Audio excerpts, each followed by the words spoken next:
புதுச்சேரி பாஜக வேட்பாளராக நமச்சிவாயம் அறிவிக்கப்பட்டதன் மூலமாக தேசிய ஜனநாயக கூட்டணியில் நிலவி வந்த நீண்ட இழுபறி முடிவுக்கு வந்துள்ளது. புதுச்சேரியில் என்ஆர் காங்கிரஸ் பாஜக கூட்டணி ஆட்சி நடந்து வரும் நிலையில் மாநிலத்தில் தேசிய ஜனநாயக கூட்டணி தலைவராகவும் முதல்வராகவும் என்ஆர் காங்கிரஸ் கட்சியின் தலைவர் ரங்கசாமி உள்ளார்.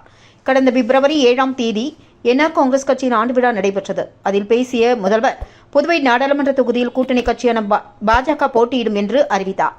1.5 மாதங்களை கடந்து வேட்பாளர் தேர்வு செய்ய முடியாமல் பாஜக திணறி வந்தது.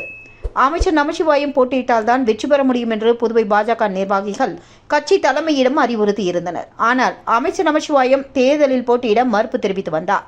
உள்ளூர் அரசியலில் தொடர விரும்புவதாகவும் அவர் தனது விருப்பத்தை தெரிவித்தார். இதனால் மத்திய அமைச்சர் நிர்மலா சீதாராமன், ஆளுநராக இருந்த தமிழிசை, பாஜக எம்எல்ஏக்கள் கல்யாணசுந்தரம், ராமலிங்கம், சிவசங்கரன், காரைக்கால் தொழிலதிபர் ஜே.என்.எஸ். ராஜசேகரன், பாஜக மாநில தலைவர் செல்வகணபதி எம்பி உள்ளிட்டோரின் பெயர்கள் பரிந்துரைக்கப்பட்டிருந்தது. இவர்களை முதல்வர் ரங்கசாமி வேட்பாளராக ஏற்கவில்லை. அதோடு முதல்வர் ரங்கசாமியும் அமைச்சர் நமச்சிவாயத்தை வேட்பாளராக அறிவிக்க வலியுறுத்தி வந்தார். இதன் காரணமாக வேட்பாளர் தேர்வு நீண்ட இழுபறிக்கு சென்றது. வேட்பாளரை தேர்வு செய்ய முடியாமலும் வேட்பாளர் இல்லாமலும் பாஜக தவிப்பதாக எதிர்க்கட்சிகள் குற்றம் சாட்ட துவங்கியது.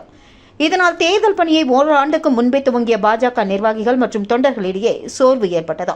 இந்த நிலைமையை கட்சியின் மேலிடத்திற்கு புதுவை மாநில பாரதிய ஜனதா மேலிட பொறுப்பாளர் நிர்மல்குமார் சுரானா எடுத்துரைத்தார். தற்போதைய சூழ்நிலையில் அமைச்சர் நமச்சிவாயம் போட்டியிடுவதுதான் கட்சிக்கு வலு சேர்க்கும் வகையில் அமையும் என்று கட்சி தலைமைக்கு அவர் எடுத்துக் கூறினார். இதனை அடுத்து மத்திய அமைச்சர் அமித்ஷா அமைச்சர் நமச்சிவாயத்தை தொடர்பு கொண்டு பேசி தேர்தலில் போட்டியிட அறிவுறுத்தினார். அத்துடன் புதுச்சேரிக்கு முக்கியத்துவம் தரும் வகையில் உரிய பதவி தருவதாகவும் நமச்சிவாயத்திடம் உறுதி அளித்தார். அதன் பின்னரே அமைச்சர் நமச்சிவாயம் இன்று காலை முதல் தனது ஆதரவாளர்களை தொடர்பு கொண்டு தேர்தல் பணிக்கு தயாராக அறிவுறுத்தியிருந்தார்.